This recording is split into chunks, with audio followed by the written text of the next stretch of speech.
Songs with Wings Productions, with the support of Whimsical Productions and Collected Sounds presents the Skylark Bell Fantôme Friday. I'm your host, Melissa Oliveri. On the last Friday of each month, we will pause our reading of Meadow Lane and the Skylark Bell, and instead cover a real-life supernatural, or at the very least, unusual and unexplained experience. In today's episode, we will recount the story of the Bootleggers. Be sure to stay tuned at the end of the episode for an original song by Canel inspired by this story. So get settled in, grab a blanket, a warm drink, and let's get started.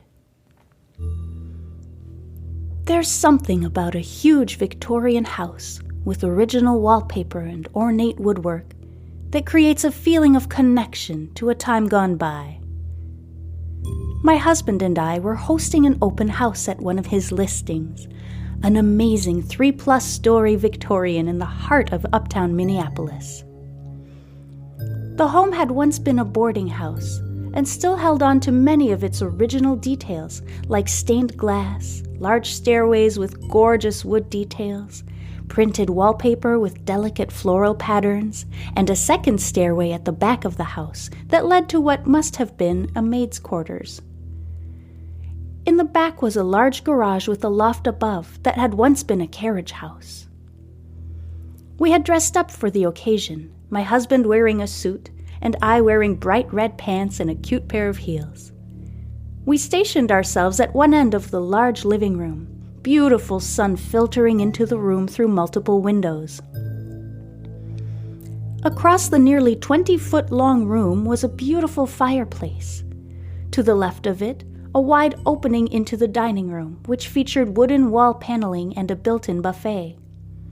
To our left was an opening into a small sitting room, which then also opened up into the dining room. We greeted multiple visitors, then had a little downtime during which we quietly sat on red velvet chairs. I was quietly savoring the moment when I began to sense, or visualize, a man standing in the doorway to the dining room, staring at the fireplace. He was wearing a 3-piece suit, a hat, and held some kind of cane in his hand. I got the feeling he was from the 1920s or so.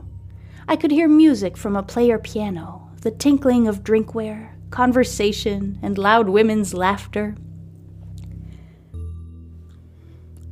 I didn't get the sense that this was a party, but more that it was a business of some sort.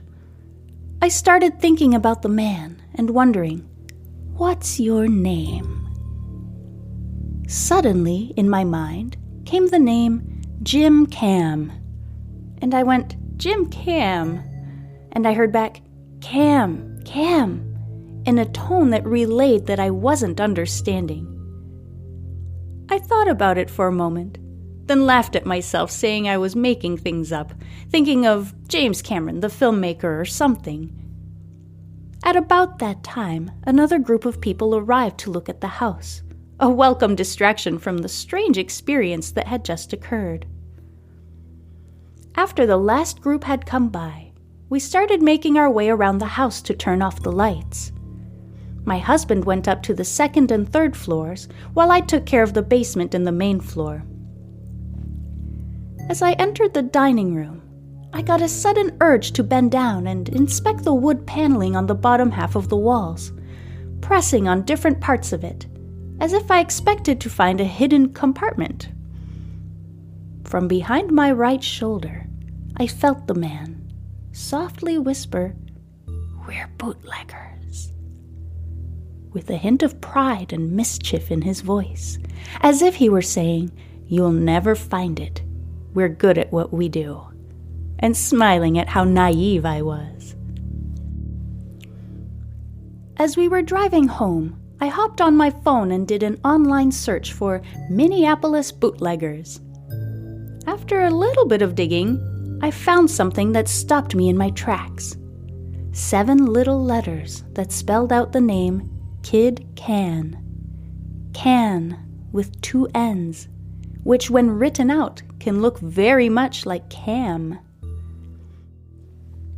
one of the most renowned mobsters in town, who operated in this area of the city, starting in the 1920s and into the 1930s and beyond.